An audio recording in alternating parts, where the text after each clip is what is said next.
अस्सलामुअलैकुम viewers, how are you all? Hope you all are fine. आज का हमारा टॉपिक है शाह अब्दुल लतीफ़ बिठाई। एज़ यू नो दैट कि हम लास्ट 2 डेज़ से ये टॉपिक कर रहे हैं। तो इस टॉपिक के हम ब्रीफ इंट्रोडक्शन कर चुके हैं और इस टॉपिक की हम 2 स्टैंजास कर चुके हैं। तो ओके, हम टॉपिक पे जाने से पहले आपको मैं ये बताना चाहती हूँ कि please subscribe to my channel और बेल आइकन को ज़रूर प्रेस करें ताकि न्यू आने वाली वीडियोज़ आपको मिल जाएँ। ओके फ्रेंड्स, ठीक है, ये काम ज़रूर करें, मेरी आप लोगों से रिक्वेस्ट है। और अगर आप लोगों को वीडियो अच्छी लगती है तो इसे लाइक भी ज़रूर करें, कमेंट्स भी ज़रूर किया करें, मुझे आपके कमेंट्स का इंतज़ार होता है। Okay, let's go to the topic. Shah Abdul Latif Bhittai की जो पोएम है कल्याण, हम वो कर रहे हैं। Stanza number 3। He is without a partner when this glorious news you break with love and knowledge, Muhammad. Accept as cause him take. Why would you then obeisance make to others after that? अब इसकी critical analysis हम करेंगे। सबसे पहले इन lines की देखेंगे कि शाह अब्दुल लतीफ़ बिठाई ने इस लाइंस में हिडन जो बात की है वो क्या की है, क्या कॉनोटेशन है।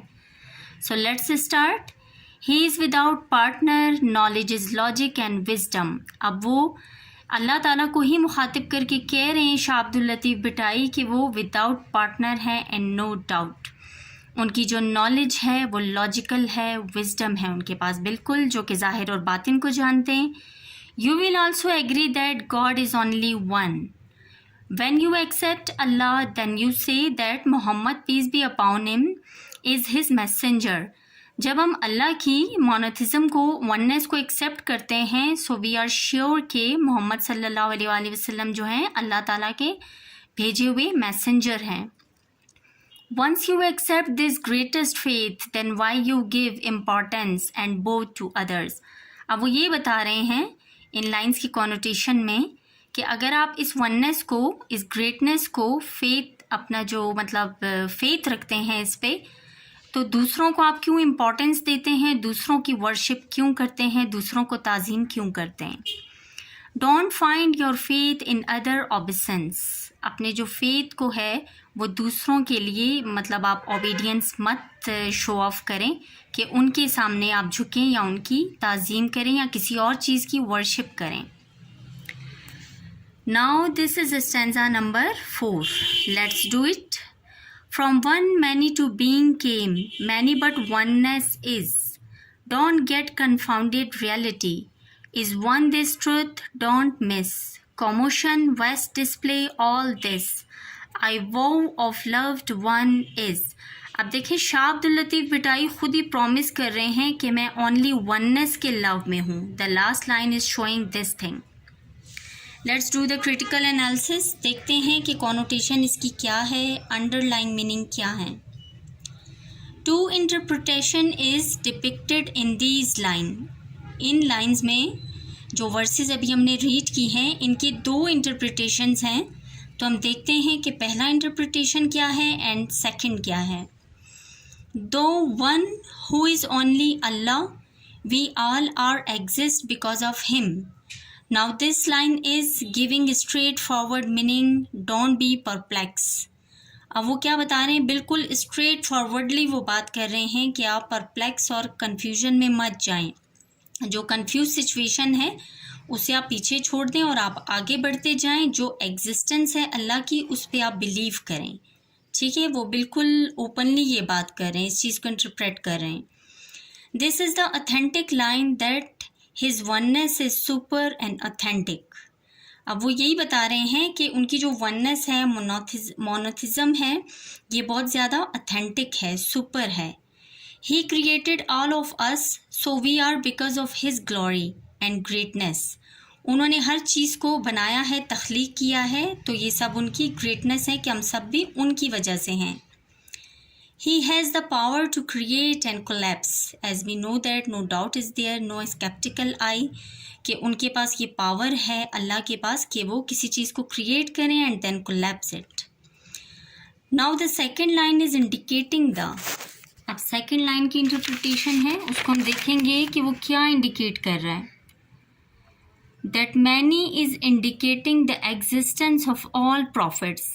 लाइंस में जो मैनी वर्ड यूज हुआ है, फ्रॉम वन टू मैनी, तो इस लाइन पे उन्होंने ये भी बताया है कि डोंट बी परप्लेक्स, आप कंफ्यूज मत होएं कि वो ओनली उनकी ज़ात जो है वन ही है। मोनोथिज्म के बारे में जो है वो स्ट्रेट फॉरवर्डली बता रहे हैं।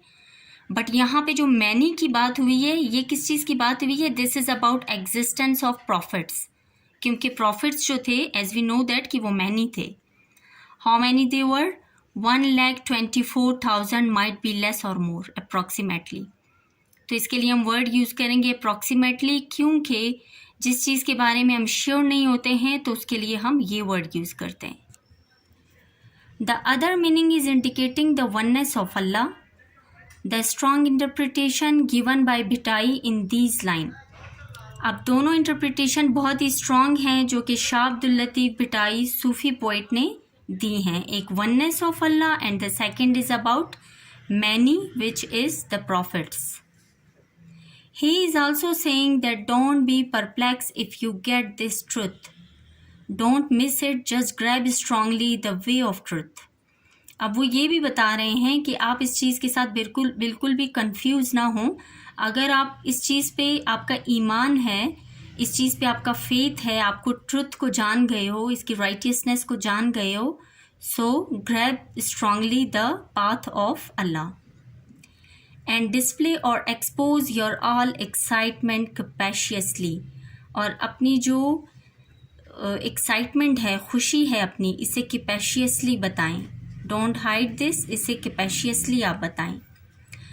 आई bond strongly with the love of oneness. In this last line the poet is actually conveying the message of monotheism.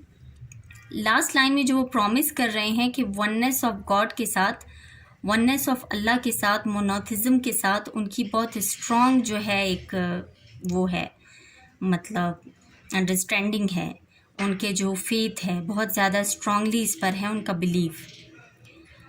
And promising showing strong bonding of oneness. और वो प्रॉमिस कर रहे हैं और शो कर रहे हैं स्ट्रॉन्ग बॉन्डिंग अपनी लव ऑफ गॉड के साथ, लव ऑफ वननेस के साथ, वननेस ऑफ अल्लाह के साथ। Allah the authentic one who deserve that, no doubt is there. So we are going to do the stanza number 5. Okay friends, अभी हम करते हैं stanza number 5. Let's read the lyrics first of all. The echo and the call are same if you sound secret new. They both were none but two became. Only when hearing came. अब इन lines में वो क्या बता रहे हैं? Sound secrets के बारे में बात कर रहे हैं, ईको के बारे में बात कर रहे हैं। जो साउंड जो बनती है और उससे एक ईको बनता है, उसे हम लिसन करते हैं या हेयर करते हैं। अब वो लिसनिंग एंड हेयरिंग के बारे में बात कर रहे हैं, इसको डिफ्रेंशिएट कर रहे हैं। Let's see in these lines the poet differentiating between two senses. अब देखें जो पोइट हैं हमारे, जो शाह अब्दुल लतीफ़ भिटाई सूफ़ी पोइट हैं, वो क्या कर रहे हैं? इन दोनों लाइंस में डिफ्रेंशिएट कर रहे हैं सेंसेस को। Which type of senses? जो हमारी हियरिंग की सेंस है उसको, उसमें डिफरेंसेस बता रहे हैं कि उसमें क्या डिफरेंसेस हैं। That all the echo and call are same when we use, कि तमाम इको और कॉल्स जो होती हैं सेम होती हैं जब हम उन्हें यूज़ करते हैं, बट हमें उन्हें समझने की ज़रूरत है।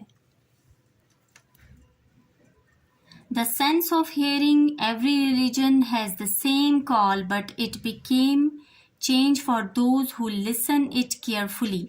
अब वो ये बता रहे हैं कि सारे रिलीजन्स में जो कॉल्स होती हैं, साउंड्स होती हैं, वो सेम होती हैं, but we people need to hear it, to listen it carefully. अगर हम केयरफुली उसे सुनेंगे, समझेंगे, तो फिर हमें वो समझ आएगी कि उसमें डिफरेंस क्या है। Means whom differentiate these sounds by listening, जो डिफ्रेंशिएट करते हैं इन साउंड्स को लिसनिंग के जरिए। who are hearing sounds are probably same for those of all religions, जो इन साउंड्स को हेयर करते हैं, ओनली हेयर करते हैं, अपनी हेयरिंग की सेंस को यूज़ कर रहे हैं, तो उनके लिए तमाम रिलीजन्स सेम हैं, they can't differentiate. Those who are listening they logically understand the righteousness and then get differences in religions. और जो इसे लिसन कर रहे हैं केयरफुली, समझ रहे हैं उसे अंडरस्टैंड कर रहे हैं, वो उसकी राइटियसनेस को भी समझ रहे हैं, उसको डिफ्रेंशिएट करने के बारे में भी समझ रहे हैं कि साउंड में क्या डिफरेंसेस हैं. दैट इको ऑफ अजान इज समथिंग लॉजिकल. अब वो ये बता रहे हैं कि इको ऑफ अजान जो है वो ऑथेंटिक है, लॉजिकल है. जो इसे लिसन करेगा they will understand. If we are hearing, so using our five senses. अगर हम only hear कर रहे हैं, so we are using our sense of hearing. But if we are listening by heart, the cognitive process is working, then we get the point. अब वो ये भी बता रहे हैं इन साउंड्स को डिफ्रेंशिएट करके कि अगर हम हेयरिंग से काम ले रहे हैं, so we are not capable to understand the righteousness of sound. हम लोग कैपेबल नहीं होंगे कि उसकी राइटियसनेस को समझें या उसकी ऑथेंटिकेशन को समझ पाएं. We can't understand. सो अगर हम इसे लिसन करते हैं by heart, carefully, cognitive process के साथ, देन वी अंडरस्टैंड कि ये सब क्या है, what is right and what is wrong. So thank you viewers for watching my videos. Don't forget to subscribe my channel. Thank you so much.